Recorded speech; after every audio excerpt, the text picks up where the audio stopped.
Capítulo 11 do Evangelho segundo o Espiritismo. Amar o próximo como a si mesmo.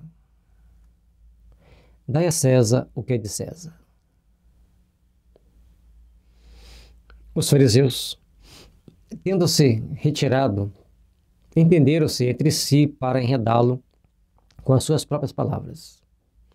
Mandaram então seus discípulos, em companhia dos herodianos, a dizer-lhe: dá a entender que os fariseus estavam ali batendo, conversando com Jesus, ali naquele bate-papo, tal, tentando pegar ele na curva, como a gente diz, no popular.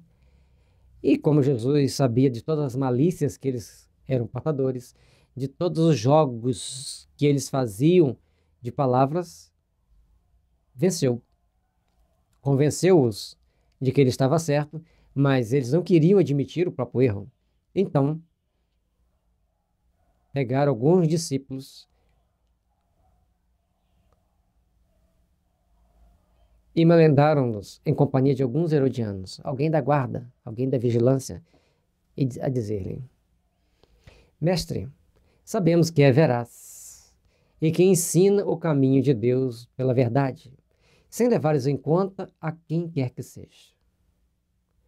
Porque nos homens não consideras as pessoas? Dize-nos, pois, qual a tua opinião sobre isto? És-nos permitido pagar ou deixar de pagar a César o tributo. Olha a sutileza.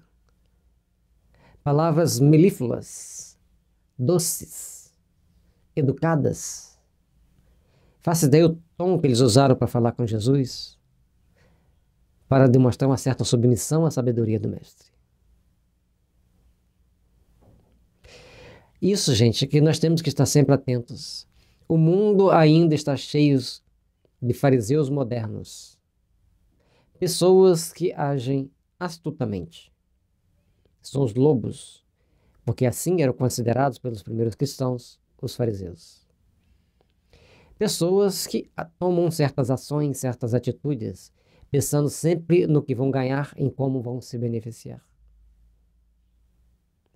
Ainda bem que os fariseus modernos não constituem apenas dentro de uma raça, dentro de um país.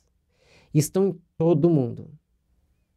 E por isso nós temos que estar mais vigilantes. Por isso, vigiai e orai para não cair em tentação. São aquelas pessoas que aparecem na nossa caminhada, fazendo determinadas perguntas, fazendo determinadas colocações,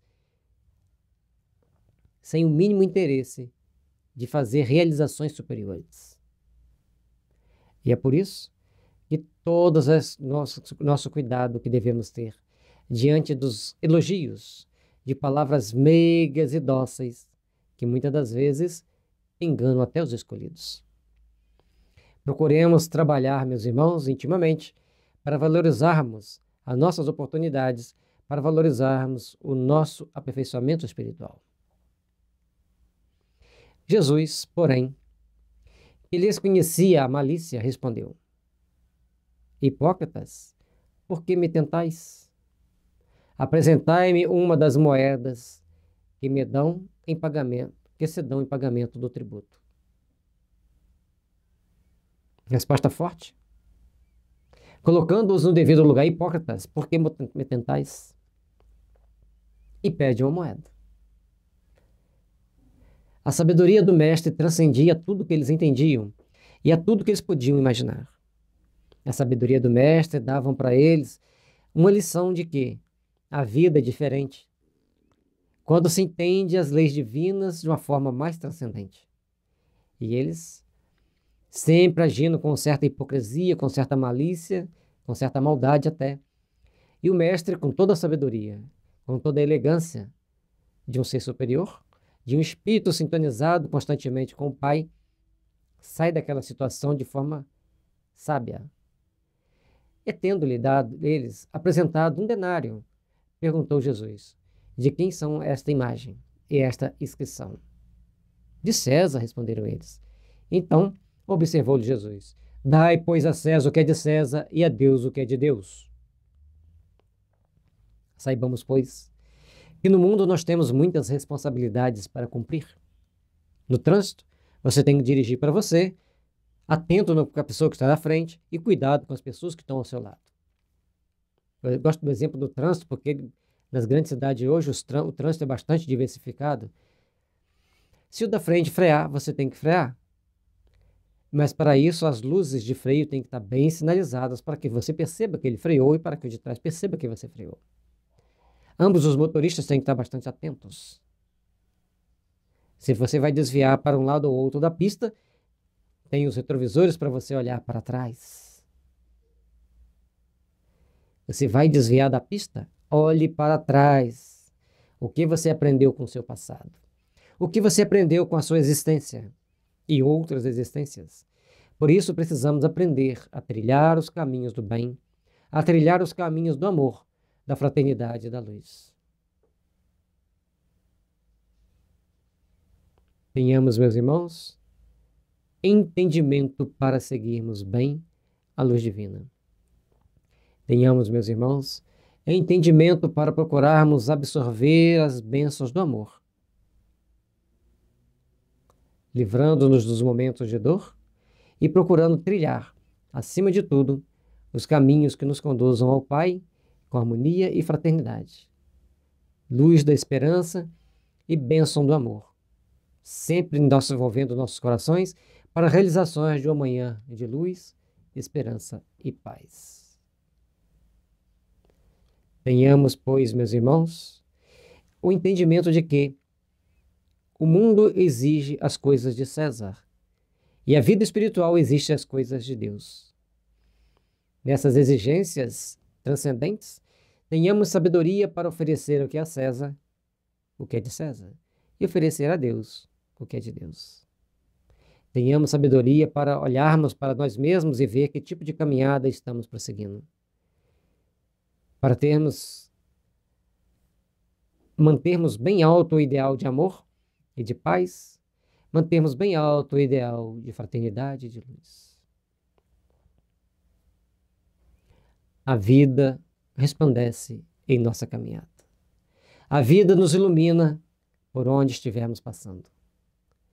E é por isso que saibamos caminhar com segurança, com fraternidade e luz, para que estejamos sempre melhores, para que estejamos sempre construindo o melhor, para que estejamos sempre trabalhando pelo nosso aperfeiçoamento e melhorarmos-nos mutuamente e intimamente para construirmos um mundo de paz, de esperança e de fraternidade. Mas, acima de tudo, de respeito pelas regras que a vida nos oferece, que a vida nos propõe. Tanto as regras das leis divinas quanto as regras das leis dos homens. E assim, seremos mais felizes, estaremos edificando o nosso mundo íntimo, estaremos trabalhando para sermos melhores.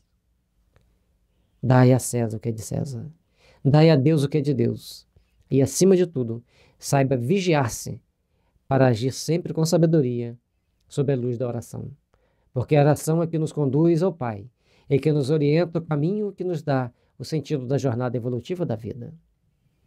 Lembremos-nos da oração, façamo-la a todos os instantes possíveis da nossa existência. Ouvindo falar dessa maneira, admiraram-se eles da sua resposta e, deixando-o, se retiraram.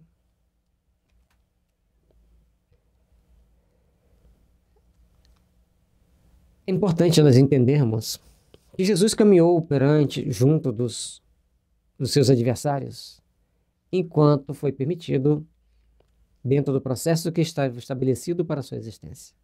Num dado momento, então eles resolvem afrontar Jesus.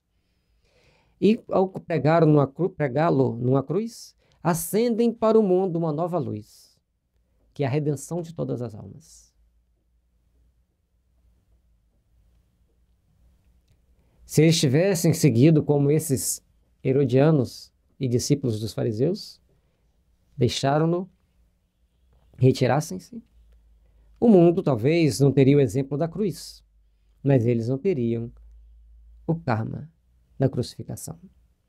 Logicamente que todos aqueles espíritos que participaram da crucificação de Jesus, hoje são seres de muita luz, impulsionando a humanidade para o bem. Felizes daqueles que estavam lá próximo do Mestre, E se vocês entenderem a parte transcendental da vida, felizes daqueles que até mesmo tiraram pedra. Porque ao longo dessa existência tomaram atitudes conscientes de suas responsabilidades. Você pode até alegar que Caifás ainda está preso em regiões muito inferiores. Sim. Mas porque precisa-se ali de alguém em sintonia com as forças divinas do amor. Senão, já tinha sido retirado. Ao olharmos para as situações de forma transcendente, vemos que o nosso raciocínio precisa mudar, precisa se corrigir, precisa se aperfeiçoar. Façamo-nos de nós seres que procuram crescer para Deus, seres que procuram aperfeiçoarem-se, seres que procuram melhorarem-se. Meus irmãos, as bênçãos divinas vêm sempre para todos nós, mas pouquíssimos de nós estamos dispostos a amar e a servir as bênçãos do Pai. Por isso, rogamos ao Pai misericórdia e harmonia para todos. Pedimos, Jesus, misericórdia e harmonia e o despertar para Deus de todos os adversários do Espiritismo. Ó Jesus, desperte para Deus todos os adversários do Espiritismo. Desperte para Deus, Jesus. Aqueles espíritos que obsediam, aqueles espíritos que ainda odeiam, desperte para Deus, Jesus. Aqueles que ainda não aprenderam a amar como tu nos ensinaste a amar. Desperte para Deus, Jesus. Aqueles espíritos presos na ignorância. Desperte para Deus, Jesus. Aos adversários do Espiritismo. Desperte para Deus, Jesus. Aos espíritos que só pensam em destruição e guerra. Desperte para Deus, Jesus. Para que as bênçãos do seu amor envolvam todos esses que, presos a conflitos íntimos e insensatos, ainda não conseguem te amar, Jesus. Ainda não conseguem compreender a sublimidade do teu Evangelho. Desperte todos para Deus, Jesus. Desperte todos os adversários do bem para Deus, Jesus. Que o amor misericordioso faça-os entender que tudo que fizerem ao próximo cairão sobre eles. Ó Senhor do Universo, Senhor de misericórdia e de paz, envolva-nos em nome de Jesus, para que possamos sermos trabalhadores da luz e irradiar paz e harmonia para esses espíritos, Senhor, que querem a destruição das obras edificantes do bem. Desperte-os para Deus, Jesus.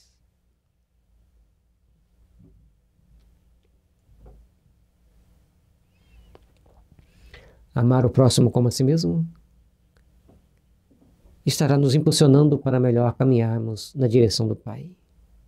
Que Jesus nos abençoe, nos ilumine e principalmente que desperte para Deus os adversários do bem.